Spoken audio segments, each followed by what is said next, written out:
Hello over there and welcome to lesson 2 of module 2, and in this lesson we look at software and the hardware of a computer.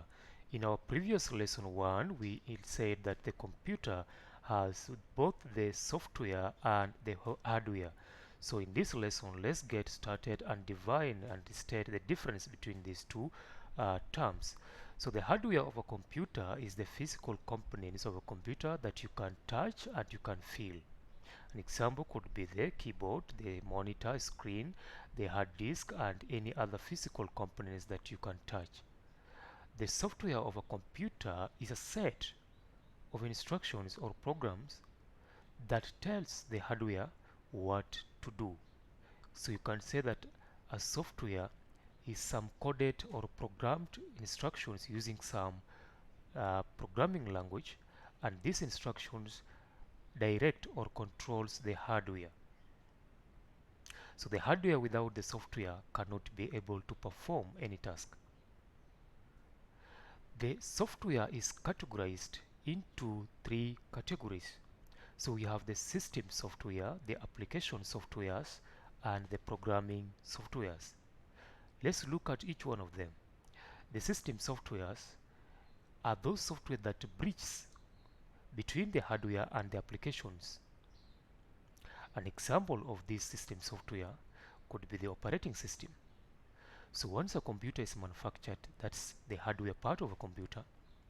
Before that computer is given to a user to use, we must bring a software called the operating system to install it on that computer, so that now we can be able to install the user applications on top of that operating system. Without the operating system, the user may not be able to use the computer. And an example of the operating systems include the Windows 10 or Windows operating system, the different versions of Windows, and we have the Linux operating system, the Mac operating system, even Android operating system for mobile devices, and so many other operating systems outside there. The application software, these are softwares or applications or programs that the user uses directly. These are end user programs. For example, on your computer, you have the VS Code that you use to write code. You have Chrome browser that you normally use from day to day in browsing the web. We have the WhatsApp, which you normally use from day to day to chat. And these all other examples of applications that the user uses on a daily basis is what we are calling the application softwares. So the system software bridges or sits between the hardware and the application software. Then we have the programming softwares, and the programming softwares are also the tools for developers specifically.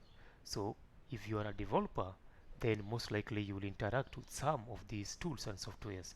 Examples of these softwares include the compilers, the interpreters, the debuggers, for example the runtime environments, and so many other examples of programming softwares.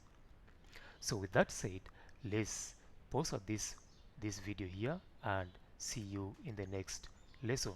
Otherwise, thank you for joining.